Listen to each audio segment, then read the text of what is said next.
केतन अग्रवाल की हत्या को अब 10 दिन होने को है। इस बीच बहुत से नए खुलासे सामने आए। सिया गोयल के माँ बाप ने भी अपना बात रखा। उन्होंने कहा कि उनकी बेटी का किसी लड़के से अफेयर है। यह बात उन्हें मालूम ही नहीं थी। उन्हें यह मालूम ही नहीं था कि सिया किसी चेतन चौधरी नाम के लड़के से प्यार करती है।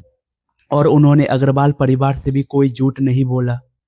इधर पुलिस कस्टडी में मौजूद केतन की हत्यारी उसकी मंगेतर सिया ने भी एक बयान दिया। उन्होंने कहा कि केतन विंग पहनता था, वह गंजा था। बेशर्मी की भी हद होती है। अगर सिया को केतन के विंग पहनने को लेकर कोई परेशानी था तो वह शादी तोड़ भी सकती थी। ऐसे केतन क्या चीज था ये उनके माँ बाप ही जानते थे। केतन के पिता विशाल अग्रवाल जी ने भी अपनी बात रखी। उन्होंने कहा कि केतन के विंग पहनने वाली बात शादी तय होने से पहले ही गोयल परिवार को बता दी गई थी। केतन वो वेट पहनता था, वो एक बड़ा कारण है। वो कितना तथ्य है इन बातों का? सर, केतन एक छोटा पैच लगाता था, लेकिन ये शादी से पहले ही क्लियर किया गया था, उनको सबको बताया गया था। कारण हो सकता है कि सर, ये क्या कारण है किसी बच्चे को मारने का? अगर नहीं पसंद था तो इनकार कर देते थे ना। अगर सिया एक बार भी केतन को या विशाल जी को यह बता देती कि वह किसी से प्यार करती है तो वे लोग खुद यह शादी तोड़ देते। लेकिन उसने ऐसा नहीं करके अपने बॉयफ्रेंड चेतन चौधरी के साथ मिलकर निर्दोष केतन की बेरहमी से खाई में गिराकर हत्या कर दी।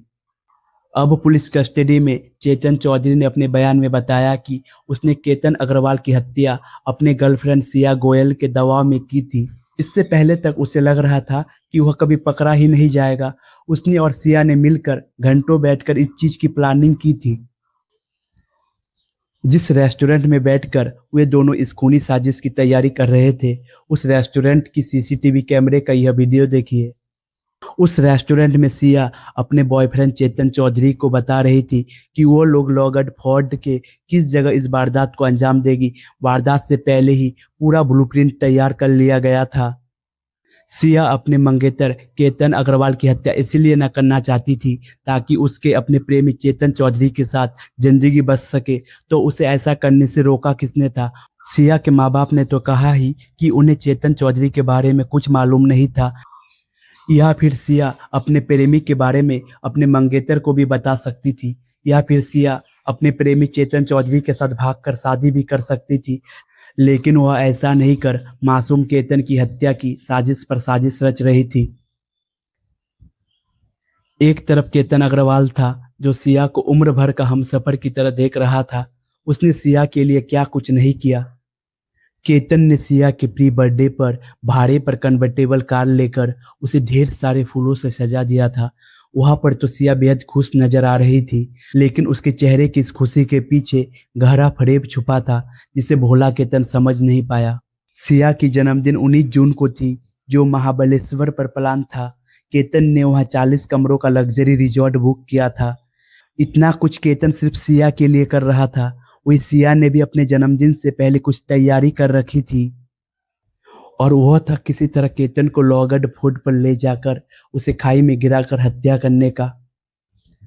18 जून को जिस दिन केतन के साथ यह घटना घटी थी, सिया ने उससे पहले भी एक बार केतन की जान लेने की पूरी कोशिश की थी। दरअसल सिया ने 14 जून को केतन की हत्या करने के उद्देश्य से उसे लेकर लॉगर्ड फोर्ट पर गई थी और फोर्ट की चोटी पर ले जाकर उसे खाई में गिराने के लिए धक्का भी मार दिया था। लेकिन उस दिन केतन की किस्मत अच्छी थी, वह एक पेड़ को पकड़कर खुद को बचा लिया। जब सिया ने देखा कि केतन बच गया है तो वह रोते हुए बोली कि तुम्हारे पैरों के पास सांप आ गया था और मैं डर से तुम्हें धक्का दे बैठी। भोला केतन ने सिया की बातों पर विश्वास कर लिया, लेकिन यह घटना उसे पूरी तरह डरा चुकी थी। सिया ने 18 जून को वापस अपने प्री बर्थडे की फोटो लेने के बहाने उसे लॉगर्ड फोर्ट चलने को कहा। केतन 14 तारीख की घटना को लेकर बहुत डरा हुआ था, जिस वजह से वह वापस लॉगर्ड फोर्ट जाना नहीं चाहता था। तब सिया ने केतन की मां से कहलवाकर उसे वहां जाने को तैयार किया। इस बार सिया ने ऐसा प्लान कर रखा था कि केतन का बचने का कोई चांस ही नहीं था। अगर केतन यहाँ भी बच जाता तो सिया उसे 20 जून को गाड़ी से कुचलवाकर मार डालती। जी हाँ, आप लोगों ने बिल्कुल सही सुना। सिया और उसका प्रेमी चेतन चौधरी ने मिलकर यह बैकअप प्लान भी तय कर रखा था। 18 जून को सिया केतन को लेकर सुबह सुबह लॉगर्ड फोर्ट पहुंची। जिस वक्त लोगों की भीड़ वहां कम रहती है, उन लोगों ने लॉगर्ड फोर्ट इसीलिए चुना था क्योंकि वह बहुत जोखिम भरा स्थान था। मॉनसून के समय वहाँ की जगह और भी फिसलन बड़ी हो जाती है, जिससे आए दिन वहाँ गिरकर लोगों की जान जाती रहती है। उन लोगों ने सोचा था कि आराम से केतन की हत्या को एक हादसा बता देगा और कोई उन पर शक भी नहीं करेगा।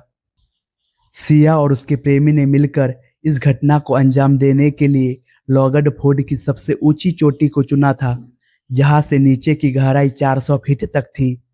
उस जगह का नाम था बिच्छू कड़ा। चूंकि यह जगह बिच्छू की डंक जैसी दिखाई पड़ती है, इसलिए इस जगह का नाम भी बिच्छू कड़ा पड़ा था। सिया और केतन जैसे ही इस जगह पर आते हैं, तभी उसके पीछे पीछे सिया का प्रेमी चेतन चौधरी भी वहां पहुंच जाता है और दोनों मिलकर इस खौफनाक घटने को अंजाम देते हैं। सिया और उसका प्रेमी चेतन चौधरी ने तो सोचा था कि वे अपराध करने के बाद भी पकड़े नहीं जाएंगे, लेकिन अपराधी जितना भी शातिर क्यों ना हो, उसे उसकी जुर्म की सजा मिलकर ही रहती है। आज सिया और उसका प्रेमी चेतन चौधरी सलाखों के पीछे है, जहां अब चेतन सारा इल्जाम सिया पर लगा रहा है कि उसने उसे दबाव में डालकर केतन की हत्या करने पर मजबूर किया। वही सिया का कहना है कि यह पूरी प्लानिंग चेतन ने की थी। अगर आज सिया केतन की हत्या न की होती तो उसे यह दिन कभी नहीं देखना पड़ता और बेकसूर केतन की भी जान नहीं जाती। सिया के पास बहुत से रास्ते थे। वह पढ़ी लिखी थी, समझदार थी, लेकिन उसने ऐसा रास्ता ही क्यों अपनाया जिससे वह एक कातिल बन गई। इसे साइकोलॉजी की भाषा में टनल इफेक्ट कहा जाता है। जैसे एक टनल के अंदर खड़े इंसान को सामने का सिर्फ एक छोटा सा उजाला दिखता है और आसपास की पूरी दुनिया गायब हो जाती है। ठीक ऐसा ही अपराधियों के दिमाग के साथ भी होता है। सिया के साथ भी यही हुआ है। जब सगाई हो गई और शादी की तारीख पास आने लगी, तब सिया के दिमाग पर डर और घबराहट हावी हो गया। उसे लगा अगर उसने अब शादी तोड़ी तो समाज में उसके माँ बाप की थू-थू होगी, बदनामी होगी और शायद उसके पिता उसे चेतन से भी कभी मिलने नहीं देगी।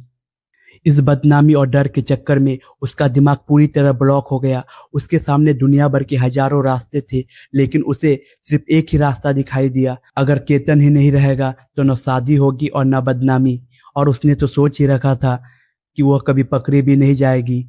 सिया के इतने बड़े कदम उठाने के यही सबसे मुख्य वजह थे। अक्सर इंसान को लगता है कि अब उसके सारे रास्ते बंद हो गए हैं, लेकिन सच तो यह है रास्ते कभी बंद नहीं होते, बल्कि अंधेरे में छिपे उस रास्ते को इंसान देख नहीं पाता है। ऐसे वक्त पर इंसान को थोड़ा ठहरना चाहिए। और एक बात याद रखिए, कोई भी मुश्किलें इंसान के जान से बड़ी नहीं होती।